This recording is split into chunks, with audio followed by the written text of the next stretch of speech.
Today for the Light and Magic panel, where they showed the documentary about industrial. Wish we could have seen it. Here, I'm muting myself because I'm making a clip on my phone. Watching it, and okay. There was a part in one of the scenes where I think it was Ron Howard who said, that the effects of Star Wars are like a magic trick that only gets more interesting when you know how it's done. And I was sitting out here listening to that, and I thought, that's what I was going to say in my introduction for tomorrow's panel. Now everybody's going to think I just copied Ron Howard, but it's a true statement. And we have people from Industrial Light and Magic on the panel today. We have people from Skywalker Sound. We have people from Legacy Effects, and I'm gonna throw to a little reel we have that shows The Mandalorian and the Book of Boba Fett. This is what you see and what you hear that doesn't really exist except in our imaginations and, of course, within the universe of Star Wars. So let's watch that and bring out our panel.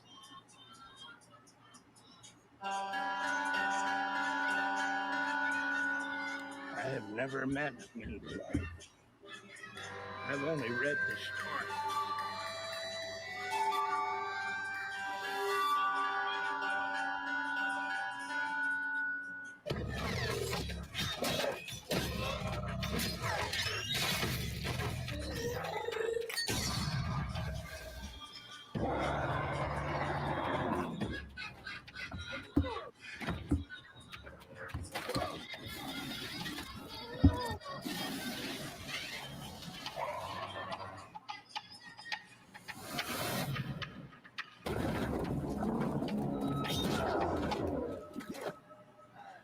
I love how the screen is not showing us anything. Yeah.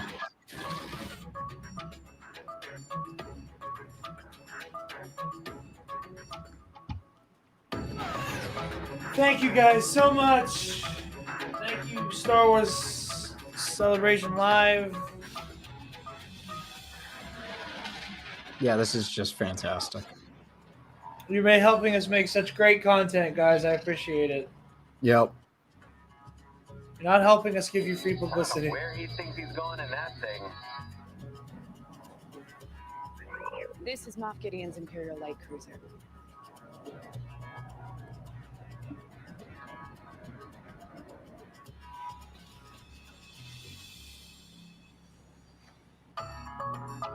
It's a common courtesy.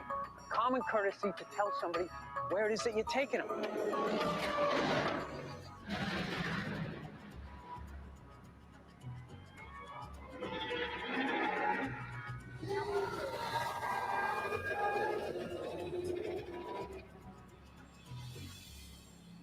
The hell's that?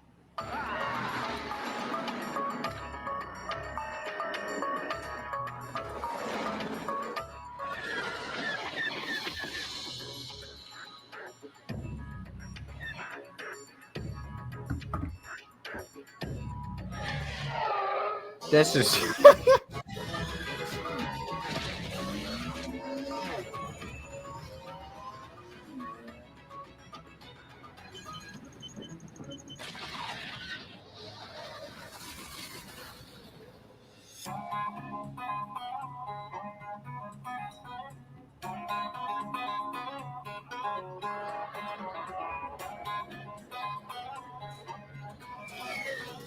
Dude, I am loving this black screen and banjo music. Yeah, it's great. The black screen really sells it.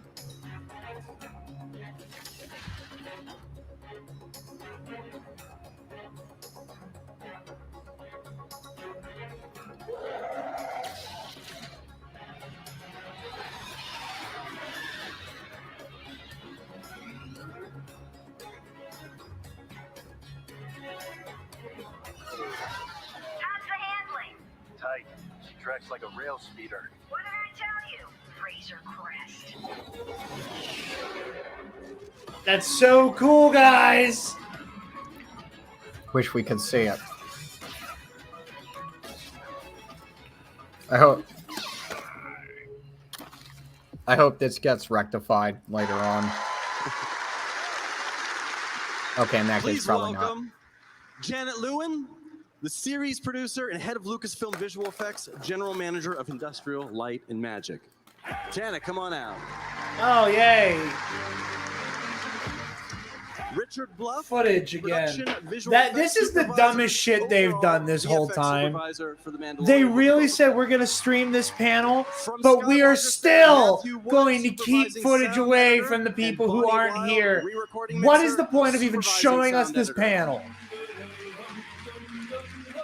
And John Rosengrant, of So Legacy fucking Effects, stupid. supervisor at Legacy Effects, who does a lot of the practical masks and creatures, and is also one of the puppeteers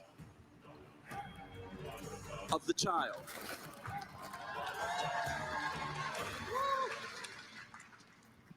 I love watching those reels that you guys put together that just show all the effects dropping in and happening in rapid time. That's just how it happens, right? You just push a button and it No, it is. automatically It's so appears. easy. It's so easy. Yeah. Create battles. Right, Richard? Yeah, sure.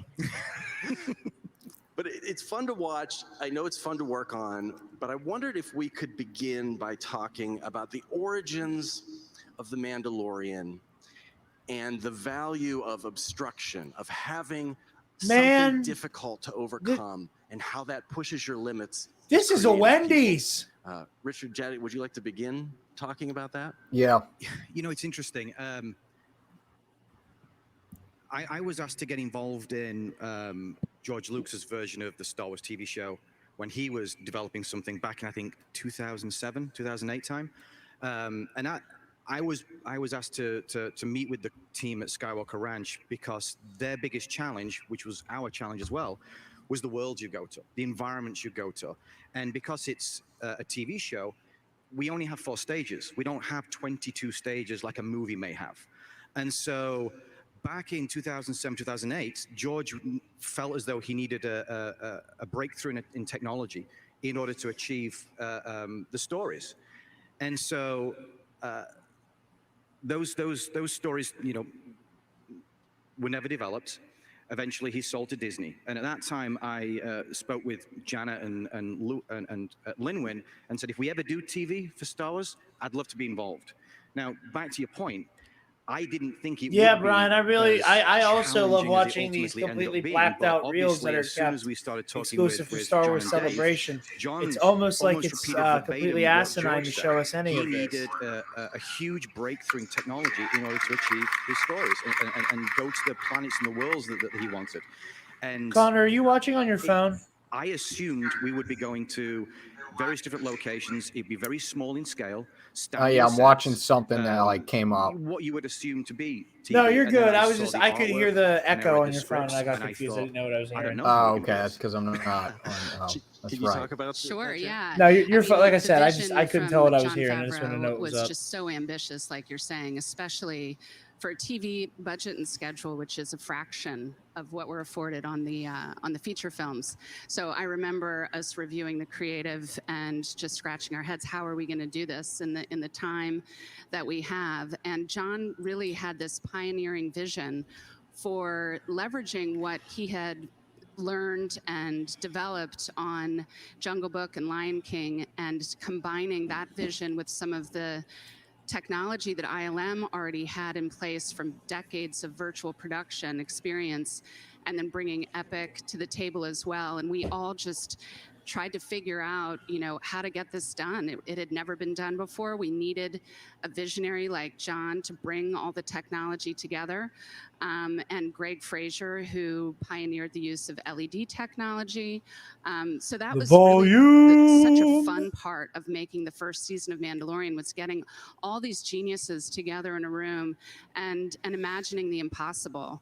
I remember we had to do a test to prove whether we could actually achieve the vision for in-camera visual effects, which means high resolution, photoreal environments in real time on a soundstage, which, was just so ambitious. And the test proved successful. I don't know if you want to talk a little bit about that. Well, before we talk about the test, sorry. Is everybody familiar with the volume? You know what that? Understand how it works? And for anybody who isn't, it's a giant curved screen that presents these other worlds that can be captured right there on camera, just to orient anybody who might not be full up on it. But you had to prove that you could shoot this in a way that looked believable without it looking like just an actor standing in front of a big TV, right? Exactly. That's the challenge. This is super helpful that I can see this. So what you're looking at right now is the test that Janet was talking about in June of 2018.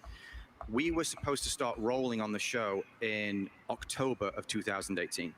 And the idea was that we were going to show up at a soundstage with these curved screens that are playing on the monitors and prove that this technology would work. And we didn't know if it would. We were working with ILM's R&D team that are some of the most talented software engineers that you could possibly want to meet, as well as the engineers from Epic Games. They were involved as well, and many, many, many other people. And so we basically showed up at this soundstage in June and just started throwing what was effectively game engine visual effects work on the screen, pointing the camera at it, and hoping that you would believe that this character was actually in that world. The other thing that we actually did as well was that because I came from a map painting background, and the people that taught me my craft back in the day, I was always amazed that it was always look at photography, capture photography, introduce photography in your work because it's real and nobody will question it when you have to add the big castle, the big spaceship in the background. So when we showed up for the test in June, one of the things that I was adamant about is that we need to have photographs on the screen, because we're not trying to convince anybody that the environment is not stylized or from another planet. What we need to do is convince people that the character is actually in that world. So we showed up with photography that was actually captured for Force Awakens and a bunch of other movies. We threw them on the screen and we had the character in front, and it really did feel like that individual was there because of the marvelous lighting and camera work from Greg Fraser and Baz Idoine. But the real big breakthrough, and you guys may have read this in the article that came out of Vanity Fair, was that Enrico Dam, the visual effects supervisor I work with at ILM, who's a phenomenally talented guy, he went to Angel Island in San Francisco and did photography of a room there, this kind of dilapidated room, and it was thousands and thousands and thousands of photographs that once you put them together in a photogrammetry tool, it builds you the geometry. You know, if you've got your iPhone 13 now and you use that LiDAR scanner, it's the same thing, but a higher resolution. So what you're seeing on the screen right now is that room in Angel Island. It's not a comp, it's Brandon with the costume on, stood in front of that wall. And that was the moment we thought, wow, that works. But you had a test. Oh, sorry. Go ahead, Jan. I just wanted to add one thing to that, which is, you know, the Mandalorian's helmet is such a key aspect of the project. And if we did not have the volume technology that you're describing, he could have been shot against a green screen or a blue screen. You'd have all these reflections that we would have to take care of, basically make his helmet CG. So it was another reason why this just really worked so well. Absolutely. So when I was interviewing you, Richard, for that Vanity Fair cover story, I asked, what was the Eureka moment? And obviously it's this test, as you just said, but you guys are all working on it. Your team is very deep, up close, and personal with this project. You need an outsider to sort of validate you, right? And who was the outsider? Yeah, it was funny. So it was a 2-week test, and it was like the last 2 days of the test, I think. So it's weird seeing Anthony Bresnikan like in person, like virtually in person, because I've like never seen him. When this, I only saw him once when I was watching one of Steele's streams back during D23. Nothing approaching convincing. Like the D23 before we were doing camera tests. Rise of Skywalker. And next door to our stage, they were shooting Avatar 2. Nice. We knew this because you could smell the chlorine. Awesome. And you could smell the chlorine. James Cameron came on because he's friends with John, and he came up to the monitors where we were stood. And John said to me, "Let's throw up the Angel Island test." So we threw up the Angel Island test on the screen. And Jim Cameron kind of looked at the screen and said, "Yeah, that's really good. That's really good." And he was looking at the reflections on the helmet and things. He goes, "Yeah, it's really good." And so you guys comped this with the same background that's reflected. And John said, "No. That was filmed and photographed against the LED. That's all in camera. That's this screen with the content." And then I'll never forget it because I was just stood over here. I really wanted to kind of just move further and further away. But Jim took his glasses off and leaned into the screen. and he does a silence. Said, "Really? That's amazing." And that was the moment I think we all realized that we had this point of view that wasn't immersed in this technology for the months and months and months that we were, and we thought, this is really going to work. Is there a more exacting or precise or demanding person on Earth when it comes to visual effects? No. James Cameron. I can speak from experience. What did you work with Jim on? I've worked with Jim. I started my career really on the first Terminator with Jim. Ooh. Followed that with Okay. Aliens, and then Aliens to T2, and then Avatar 1, 2, and 3. So when Richard says that Jim bought off on that, that's a big deal. It's a big deal. John, another one of the big hurdles of The Mandalorian was the child. How do we bring the child to life? And you and Richard both have a story about this, but I wondered if we could start. May I say one thing real Yeah. quick beforehand? Sure. And that is, it's a cliche, but there's an old saying that it takes a village to make a TV show or a movie, and it's so true. It's all these people that are up here. It's the team at Legacy. It's all of the behind-the-scenes craftsmen, all the different departments, the leadership from John and Dave that really makes this all work. There's so many people. When you see those credits go by, all these hundreds of names, and I think Dave said it in the panel beforehand, everyone is so important to the success of this.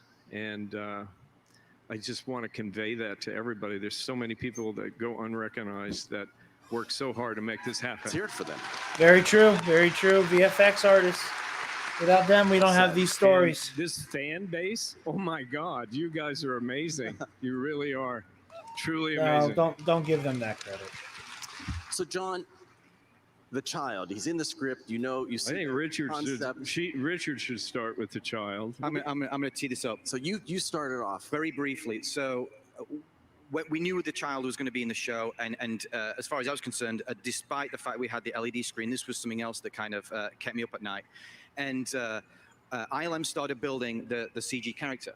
And the assumption was, because when we talked with Dave and John, was that it was always going to be CG. There would be a puppet that Legacy was building, and they were building it at the same time we built the CG version, and it was going to be held, it was going to be in the background, and whenever it came close to camera, we would replace it with the CG version.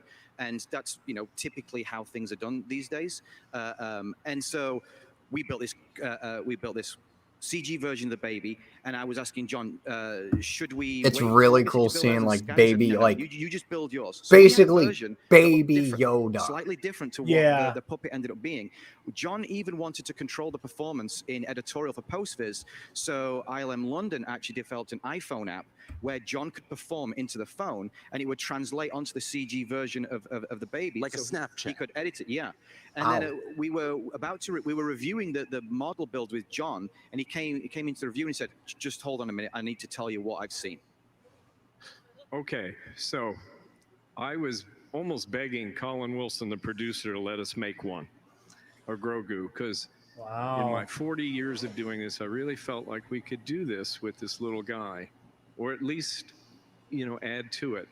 And I'm always from the mindset, whatever's best for the shot, whether it had been Richard or us or however to achieve it.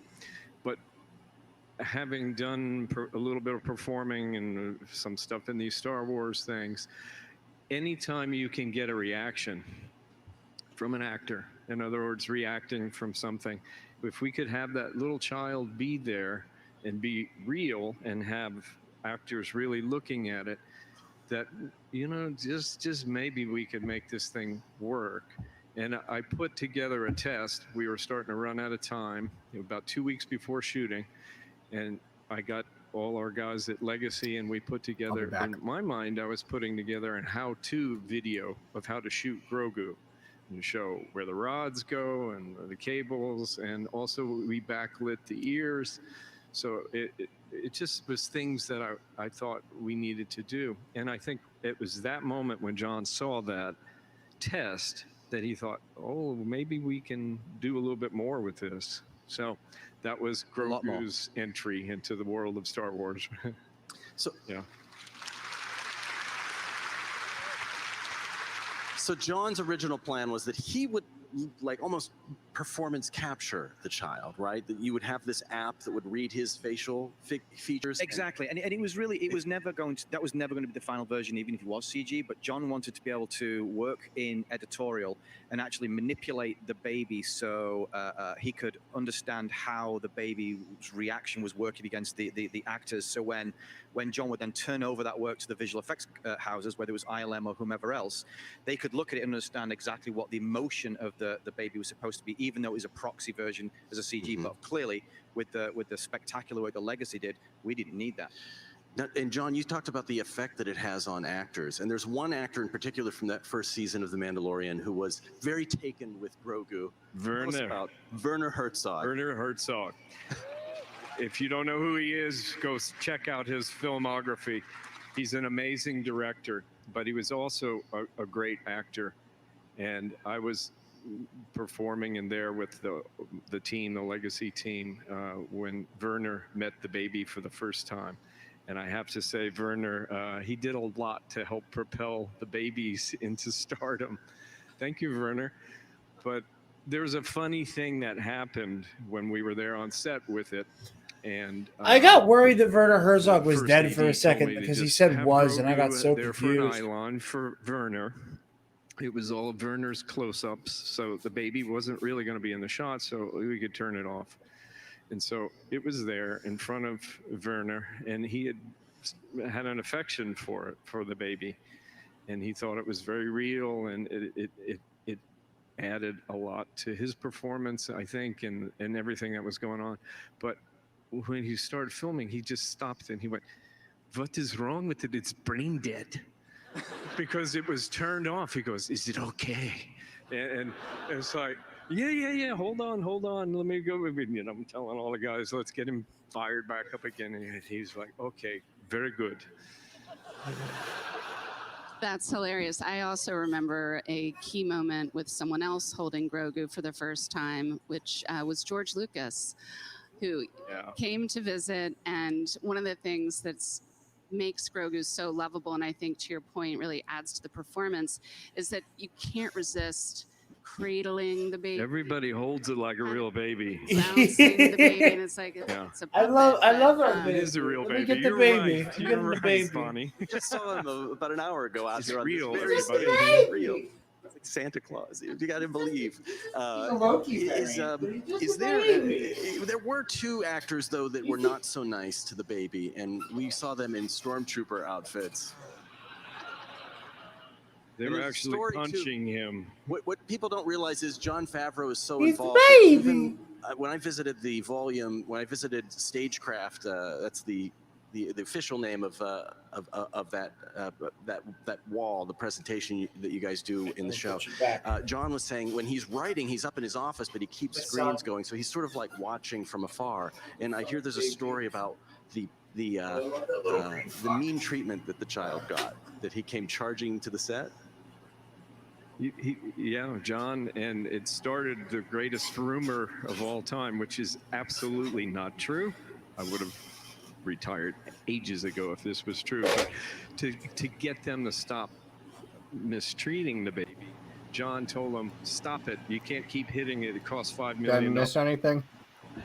And then they were just talking about how those guys went to the Werner press, Herzog and was then in next love thing you with know, Grogu, the baby cost $5 and, million.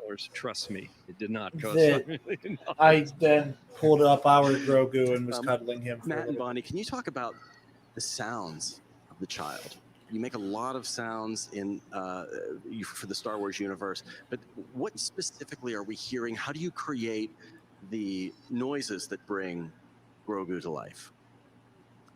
Well, actually, for that particular scene, we had too many noises, and John was like, "No, that is too painful. We have to turn those punches down." We had him, like, I think, screaming in there. Yeah, it was pretty horrible. It was quite violent because we were like, "Well, these stormtroopers are really punching this baby," and we toned that down quite a lot. But Jason Sudeikis, who is Ted Lasso himself, cold cocking Grogu. He's incredible. He made the sound, of the child, and he's a combination of like human and creature, and really our job is to just really evoke the emotion and tell the story, and that's often kind of less is more, you know, and we take direction from everyone, and really our job is just to be there and make, you know, not ruin the baby because he's the most perfect thing in the world. Yeah, we wanted to have him sound, you know, because he is 50 years old, right? And so we had a combination of human sounds and some mammal recordings of I think it's called a kinkajou.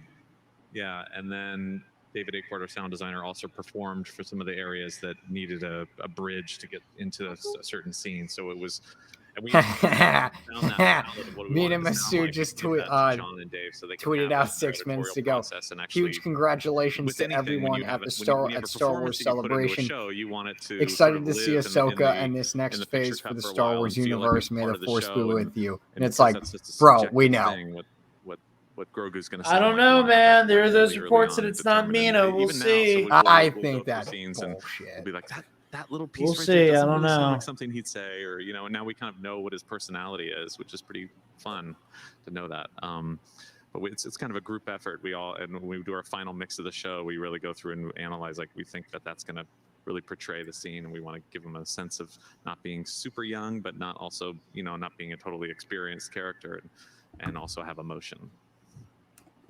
John, because the child costs $5 million, as you've confirmed. No. He's priceless.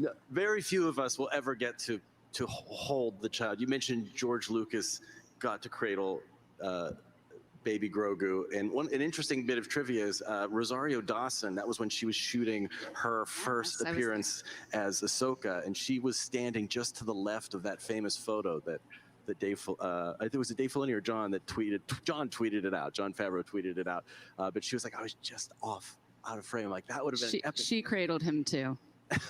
But we won't. Most of us won't get to cradle Baby Yoda. We won't get to have that hands-on experience with the child, even though we feel so close to him, watching him in the show. What does the child feel like? How much does he weigh? Give us a tactile sense. What does Baby Yoda smell? Well, he's real, everybody. Yeah, no. His skin feels very real because we've crafted it out of a custom blend of silicone to have just the right plasticity to it so it can move, but yet translucency to it so we can backlight the ears and do all of that. So it's very fleshy in how it feels. And, you know, his costume is very rough, and we made it out of different. I feel you know, so types of, perturbed by the term linens fleshy and being things. used. And yeah, it's What is that motherfucker? Oh, there's chubby you know cheek what? In this Grogu. artwork you're seeing, I would be remiss not to say it all started with the art department team. It was Christian Altsman and, you know, Doug Chang's people that came up with the initial concept. And then what we had to do was take that, and that's from that test. He changed a little bit. John wanted his eyes to be a little different, but and he's got feet, John, right? He's got what? He's got feet. He does have feet. Believe it or not, he's got feet. Why do we never see them? John doesn't like his feet. You know, he's like some other famous director that loves feet, apparently. you know what would be a great idea, actually, is they should try to sell this thing. Do they make a Grogu that's a toy? Do they have any toys? Oh, no. Oh, there's a few toys. Kidding, I'm kidding. You talk about the realism of it all, and I'm just reliving and watching this. I think this was the big reveal day that we just saw. Yeah, there he is. It's easy to get mesmerized in those eyes. So, but the realism of the creature effects and the makeup effects that are created is so important to conveying the realism to the audience. And one of the characters who's also not a digital creation is Cad Bane, who turned up in Book of Boba Fett. Oh, I'm really excited to see the Cad Bane animatronics. Can you talk to me about how Cad Bane came together?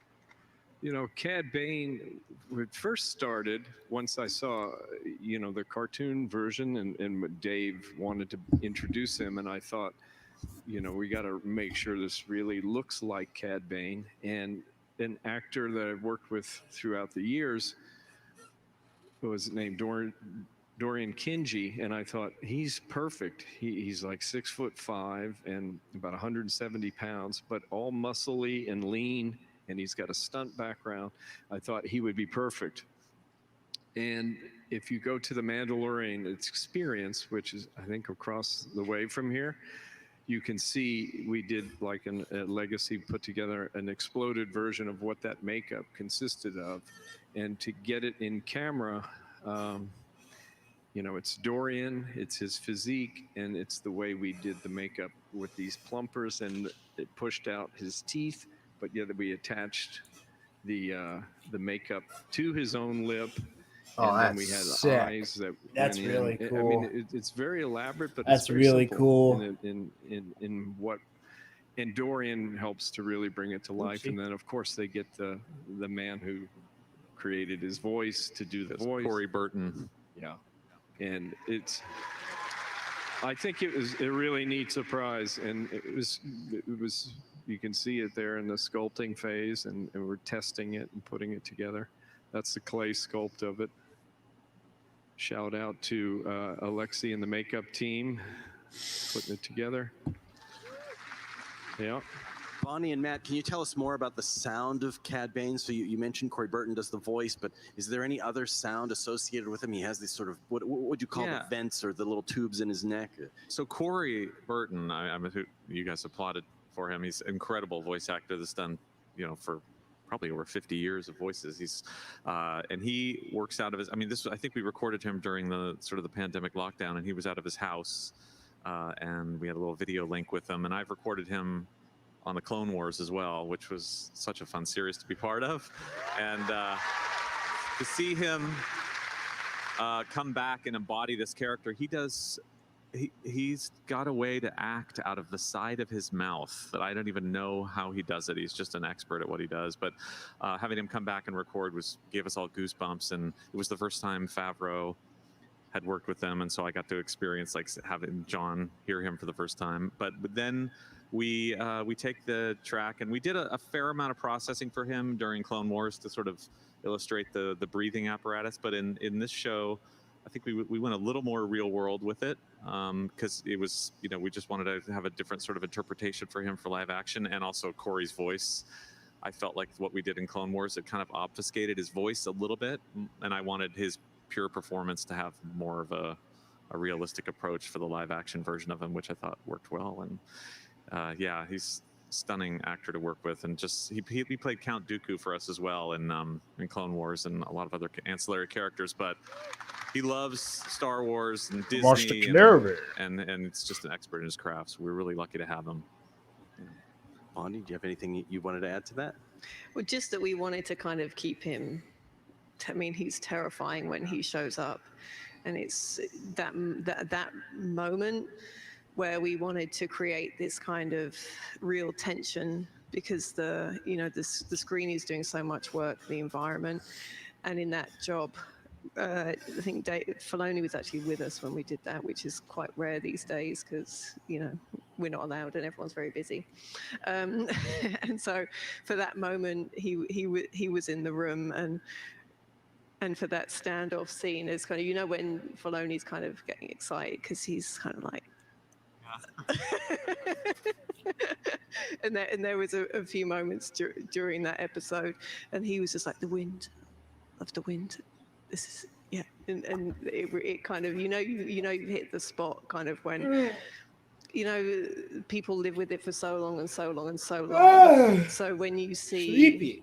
You know, Sleepy Dave boy. just enjoying it and just completely immersed in the action that he's created, there's a real sense of like, okay, cool. Guys, shut the stream off. We're not supposed to see this. Fun this. for us is sound comes obviously at the end stage, so we usually have pretty up-to-date visual effects that we're working with, and seeing the up-to-date visual effects makes us want to up our game to complement that sound, and then it's just kind of a nice loop that just keeps feeding back on itself to only benefit the show. And having a character like this that Dave brought into Clone Wars, to see it in the live action world was super satisfying for him and all of us that worked on Clone Wars as well. And so yeah, that was a wonderful moment for us on that show. Yeah, there he is. Creepy. So scary. It's very creepy.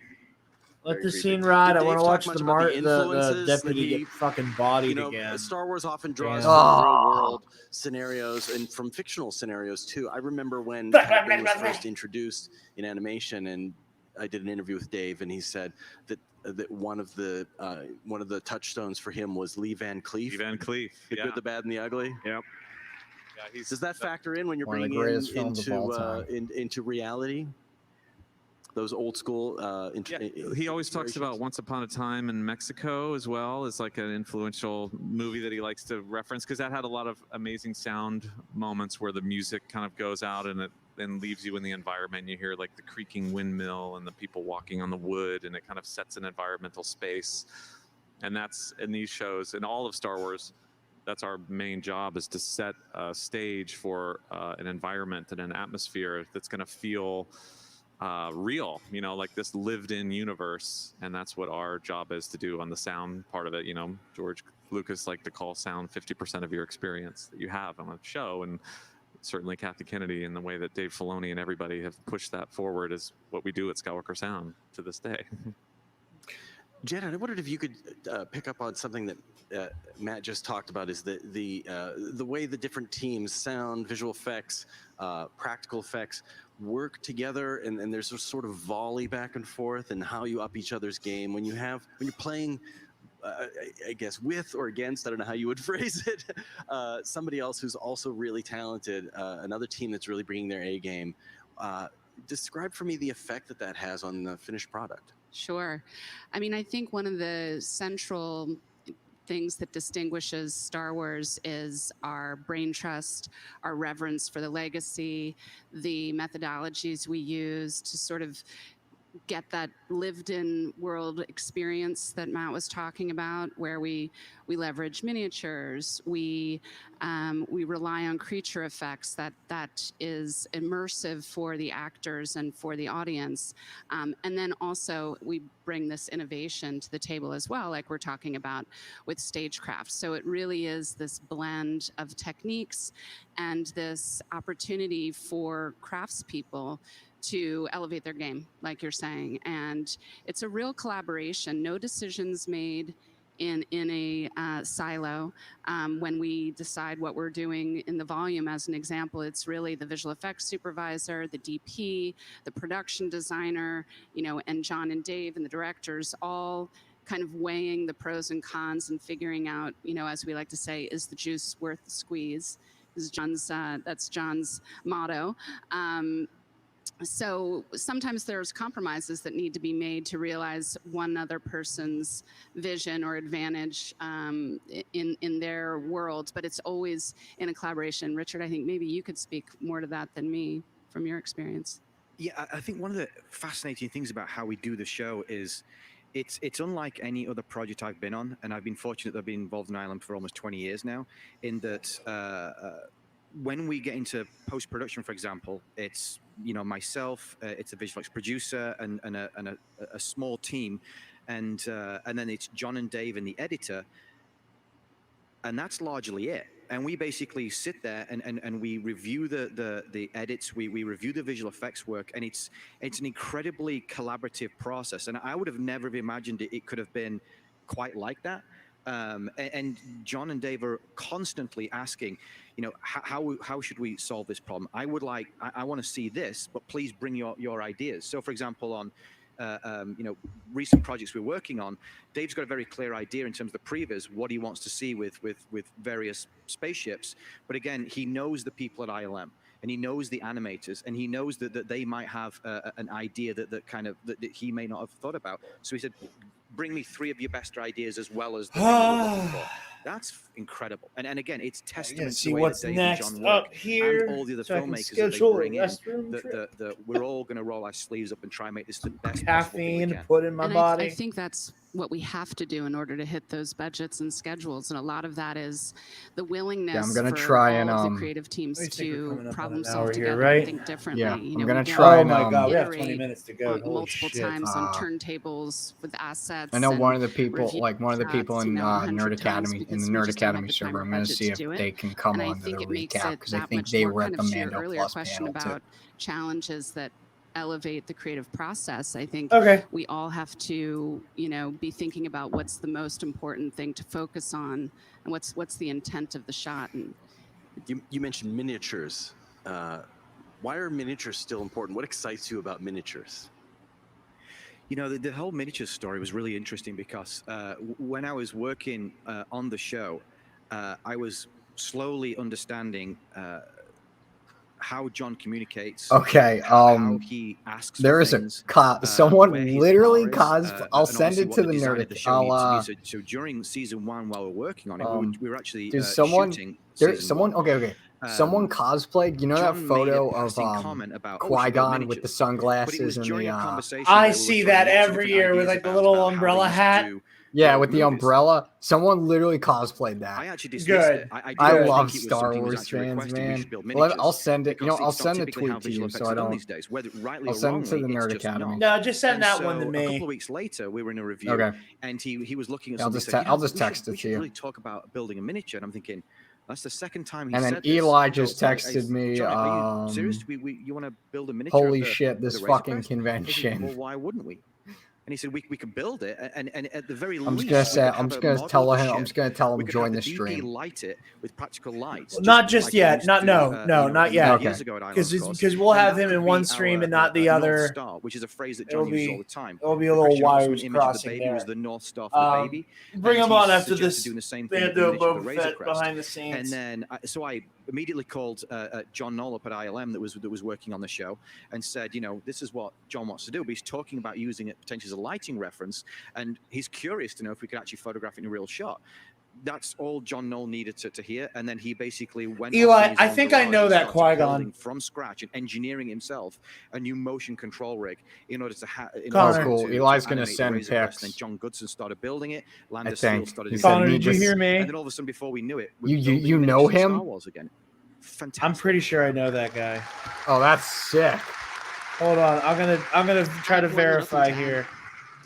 And I think it's also interesting to note that, you know, John's vision for maybe using the Razor Crest textures as the North Star, having built a miniature, that actually is something we used in the volume too.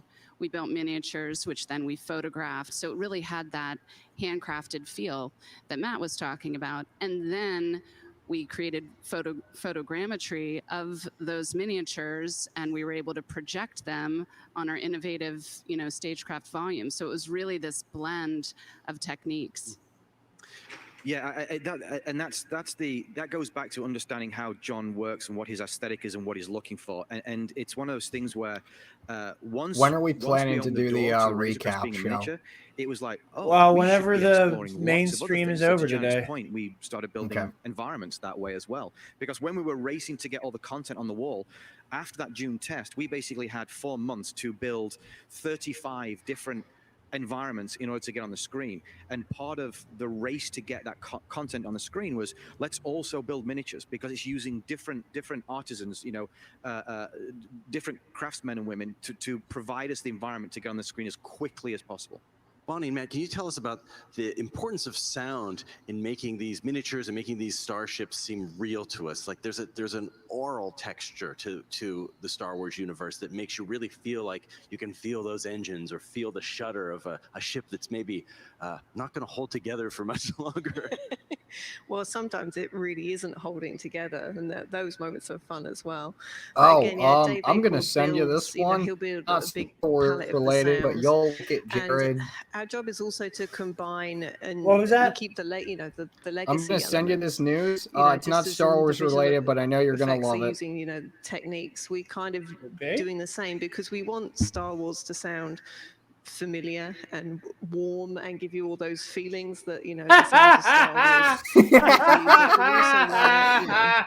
Wars move forward. You and, son of a give bitch! these new Elon Musk characters, isn't buying Twitter their anymore. own Everybody. new character sound, and so Dave built the Razor Crest, and he now help me, Matt. You told me the name of the car. And then I forgot. He combined Boba Fett's ship. It's gonna be a big nut bust. I'm not a car person. I'm a sound person. That's an airplane. Ooh. Yeah, no, apparently not. No, we got it right. No, it's a P-51 Mustang, which is like the most throatiest last plane that was used in World War II before they kind of started using jets. It is the So Nancy Reagan Really of American. starships. Yeah. Is there a Warthog influence too? The Warthog Exactly fighter planes for the Razor Crest. For the Razor Crest. Yeah, exactly. Yes, and so as Bonnie was saying, everything that we derive from Star Wars does come from real world things. We wanted to have that lived in feel, so we'll use any kind of engine we can get our hands on to enhance these ships and to give it weight and to give it presence. And you can hear it ripping through the sky. We had a lot of cool moments where it's coming through the atmosphere, so you get to hear ships in real air, not in space. And I know you particularly like it when they're breaking up and falling apart. Bonnie loves when the ships break. But she's really good at fun. mixing all that material together. Yeah. But there's always little bits of detail you can pick out. It's like every frame has a little bit of story to tell. So we have kind of a lot of material a lot of the time, and the job in the mix is to pick out the certain things that are going to propel the story or give you a certain feel, sometimes make you laugh a little bit, kind of what that particular moment. The whole episode is little moments, and then we're thinking broad as well. When we think about it, we're still thinking about it as a series and giving it an arc, especially so even going back to season 1, even in all the flashbacks, we were still thinking I might not be these huge on The flashbacks will be way more Mandalorian yet, lethal at or the just beginning, and like as I'm we not go through the huge on it series, they'll be as more present much as other because, content, but they're like gonna- God just telling the damn. story of the Mandalorian, Like he's seeing kind of all pushing this. all these thoughts to the back of his Oh. mind.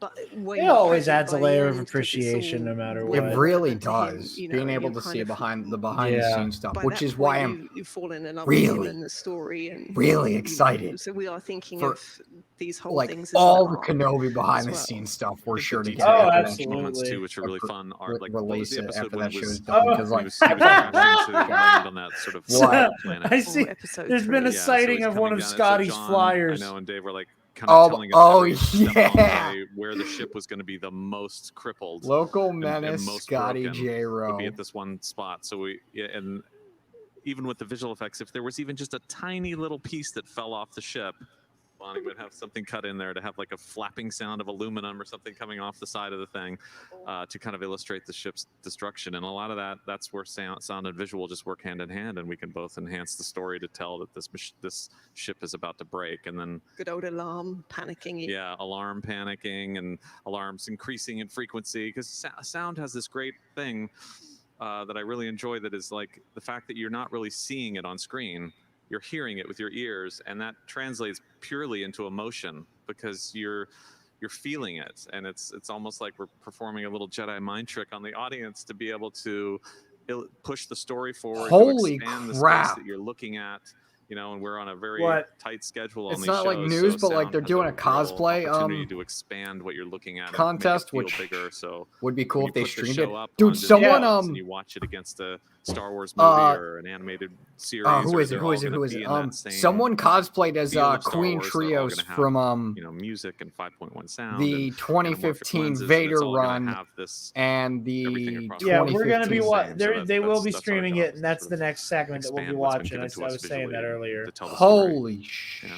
In The Mandalorian and That Book is- of Boba Fett, we this is also get to incredible. see the return of a character who many of us, well, everyone in the world left behind in the early 80s, and that's Luke Skywalker post Return of the Jedi. I think if you've seen the Gallery documentary that's on Disney Plus, you people have learned a little bit how that character was brought to life with a combination of Mark Hamill delivering a performance that's then mimicked by a younger actor, and there's also some face swapping that happens digitally. I wondered if you guys could talk about that process and how that is continuing to evolve even now. Before we started that, I didn't have any gray hair. So this all came from working on that particular... He's 23 years old. Wow, what a journey that was. It was... So obviously we started on Peyton's episode in 208 in season 2 for just effectively what was 8 shots. And we worked with our really good friends at Lola, and it was a relationship that Peyton Reed had with them from working on Ant-Man and various other projects. And a lot of the work that Lola does, and their work is spectacular on the Marvel shows, is basically de-aging an actor that's present on set. Samuel L. Jackson, somebody like that. Yeah. This was a very different ask, of course, because the physical performer was going to be our double on the day, Max. Obviously, Mark was there. He was coaching. He was doing performances. He was doing lines. He was really helping to kind of guide his performance. But obviously, once we're in the head to toe shot, it was going to be in Max. So effectively, we were doing a face swap, and everybody saw the results. And it was certainly a journey to get to where we were at the end of 208. But while we were working on it, John was telling us that the Book of Boba Fett was coming around, and we needed to not just do 8 shots, we needed to do 80 shots, and that the character was actually going to carry the whole episode, and he had a huge amount of dialogue. And I just always remember the calls we would have, and you know, Dave would be on there, and you just see kind of Dave doing this and wondering how we're going to do this, because episode 208 was incredibly difficult. But again, testament to John's vision of how he completely embraces technology, and how well read he is on the technology, and how he's constantly pushing for 208. He wanted to use the deepfake technology or face swap technology, but for us on 208, it really wasn't there. We couldn't get the resolution that we needed to at the 4K resolution we needed to broadcast at. So Landis Fields, I don't know if he's here, he's one of our stars on the show. Landis was working on deepfake and that tool set for over a year, bridging onto Boba Fett to try and kick the tires on where this technology was going. And once we got to the beginning or the end of 208, John decided to pull visual effects, myself, and stand up, the rest of the team into the casting reviews. So they actually created a false project. They had a casting group that was a shell group outside of our normal group. They created this project through XLab and through Janet and ILM, where they were basically throwing a casting call out to somebody that needed to be able to perform like Luke, and they would mocap them. Nothing. No way. So because they wanted to cast the net out wide, and obviously John and Dave were behind all this, and so we started getting these videos, and it was like iPhone videos and things of these folks casting, and that's where we met this guy Graham Hamilton, and he was spectacular right from the very beginning. And so what makes him spectacular? Because he looks like young Mark Hamill. His performance. I mean, and that was the thing. You could Dude, tell he cosplay. Trying to be this character. Dude, someone cosplayed as you know, rise through acting. Mecha R2. Very well accomplished actor. And I don't want to hear any more spoilers to the cosplay competition. Okay, real quick, all right. Richard, because we were there. They're damn good. With him and with Mark Hamill and Grogu in all those scenes, and it was so helpful. And I think what was this? Patrick was his name. I can't. Graham. Sorry, Graham. He would listen to what Mark would do, and he would channel that. And when we would be doing our thing with Grogu, we do it with Mark, we do it with Graham, and he was amazing. He really was. It was incredible, and I think that part of the reason why everybody basically rubber stamped the choice is because Landis, who was literally locked in my office at the studio because he was working on such top secret material, he actually did a face swap on him, on his casting video, to show that this guy has got what we think we need to make this work. And so once we saw that, obviously Dave and John locked him in, and they had a call with him. And he thought he was going to talk to somebody about this fake project, and instead, John and Dave come on Zoom and tell him what he's going to be doing. How did he react? He was gobsmacked, and it was just, you know, you could, the emotion in his face, and stuff, but also as well, and Dave and John are great like that, because then they jumped on our visual effects review, because it was the end of 208, I think, when they were having those conversations, or maybe it was the beginning of Boba Fett, and they were so elated of how happy he was to kind of be that character. So then that started the process of us trying to work out how we were going to make him look the way you kind of saw on the screen. But I think the point that you guys are making is that it's all about performance, right? So, you know, that's sort of the common thread for Jon Favreau's vision, is all about performance, enhanced performance for the actors who are in the stagecraft volume, for holding, you know, Grogu, but also for bringing Mark Hamill into the process and making sure that the performance resonates for all of you. So it really is, it feels seamless. And thanks to Landis and visual effects, we were able to review the next day's footage after we were shooting with Graham. So we could confirm, you know, we might not have all the bells and whistles, maybe it's 75% there, but we could confirm that the performance was coming through and we were getting what we wanted. So I really am of two minds with the Mark Hamill like Grogu stuff. Or Mark Hamill, Mando, Grogu conversation scene, there are technological and advancements that are I get happening why every people year, don't every like season. it. I think you have to up your Knowing game, how right? involved with it Mark is, maybe every day there's something really new that's is being what developed. sells it But for me. I think. The people who create the effects and the sounds. Yeah, I'm in the middle with it. Like, relying on I hope it some very doesn't old school set techniques that a remind me a lot really of how fans of Star Wars play. odd and kind of worrying And precedent. I wondered if you could tell us the story But of at the same frog time, the scene from technology Book of Boba advancing Fett. like this is really cool, and Baby having Grogu Mark is be It's involved cool with it when is you really have cool. when you we can all know justify it, Baby Grogu's which they favorite have snack. up to this point with Luke. Frogs and frog eggs. I'm in. I'm But tell us about completely the in. creation of that scene where he elevates all of the frogs out of the. You know, this was one of those moments where, you know, everybody has a huge amount of responsibility when we're working on this show, and you kind of stick your neck out sometimes and you think, I think this is a good idea, but it's that inside voice. And then when you start talking to people about what you think the idea is, you realize the look on their faces that it doesn't sound like a good idea. So the particular scene you're looking at right now, where he basically lifts all the frogs out of the water, this was obviously a very small set that we had on our backlot, and there was obviously a small pond that was made by the production designer and the art department team, Andrew Jones, fabulous individual and a fabulous crew. And we had this little pond, and I needed them to kind of get some splashing water and some dripping water. So I said, well, let's just go buy some wind-up toy frogs that kids play with in their bath. We'll put a string on them, and then we'll just have a bunch of folks in the background just pulling on all these strings and just lifting all these frogs up, and they'll be winding and the legs are kicking and water dripping off. It'll be excellent. So all of a sudden, we decided to kind of test this, and there's this little paddling pool with these wind-up frogs and all these strings, and there's about 5 guys all pulling on these strings and lifting. Hi, up, Ray.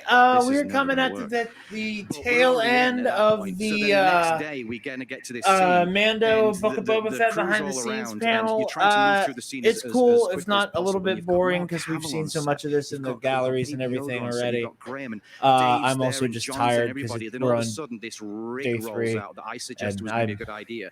I barely slept last night. I'm exhausted.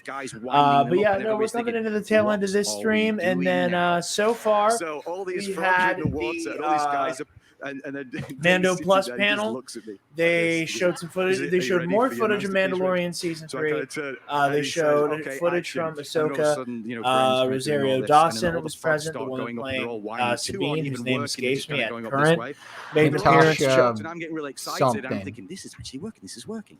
And they lift it all the way up. All made apperances. And if you go back earlier into the stream, we may or may not have shown some of the footage that we found on the interwebs. So. Oh, you know what's okay? You know what's crazy? So Eli says during his appearance on the Triad of the Force panel, Alden Diaz never once brought up the tapestry. How disappointing. Well, that about does it for our panel. I want to thank you guys for joining us. All right, guys. Those of you watching this clip, be sure to tune in for the rest of the streams. We'll be live for the rest of the day, do a recap stream, and also tomorrow for the last day of celebration. Have a great See y'all there. Stop! Move away from the cookie jar.